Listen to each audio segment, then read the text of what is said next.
വർക്കലയിൽ സുഹൃത്തിന്റെ മകളെ ലൈംഗികമായി ഉപദ്രവിച്ച കേസിൽ പ്രതിക്ക് 6 വർഷം കഠിന തടവും 50,000 രൂപ പിഴയും ശിക്ഷ വിധിച്ചു കോടതി. പനയാറ സ്വദേശി വിനീതിനെ വർക്കല അതിവേഗ പോക്സോ കോടതിയാണ് ശിക്ഷിച്ചത്.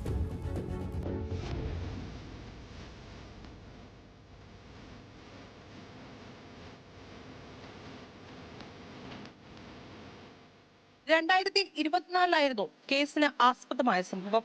വർക്കല പനയറ തച്ചോട് സംഘമുക്ക് മീമ്പാട്ടുവിള വീട്ടിൽ 41 വയസ്സുള്ള വിനീതാണ് തന്റെ സുഹൃത്തിന്റെ മകളായ പ്രായപൂർത്തിയാകാത്ത പെൺകുട്ടിയെ ലൈംഗികമായി ഉപദ്രവിച്ചത്.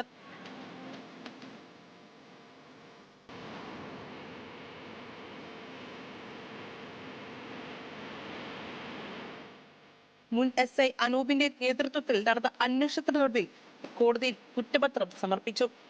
IPC 354, പോക്സോ നിയമം സെക്ഷൻ 8 എന്നീ വകുപ്പുകൾ പ്രകാരം 3 വർഷം വീതം ആകെ 6 വർഷത്തെ കഠിന തടവാണ് ശിക്ഷ.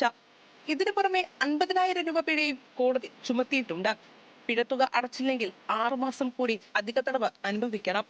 പിഴയായി ഈടാക്കുന്ന തുകയിൽ നിന്നും 25,000 രൂപ ഇരയായ പെൺകുട്ടിക്ക് നഷ്ടപരിഹാരമായി നൽകാനും ജഡ്ജി സിനി SR ഉത്തരവിട്ടു. പ്രോസിക്യൂഷന് വേണ്ടി special public prosecutor advocate P. Hemachandran Nair ഹാജരായി.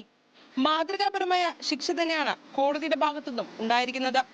എന്നാലും ഇത്തരം പോക്സോ കേസുകളിൽ കോടതി വിധിക്ക് കാലതാമസം എടുക്കുന്നത് കുറ്റകൃത്യങ്ങൾ ആവർത്തിക്കാൻ കാരണമാകുന്നു. ക്യാമറമാൻ രതീഷ് കട്ടേരോടൊപ്പം സനീറ്റ, ന്യൂസ് മലയാളം, തിരുവനന്തപുരം.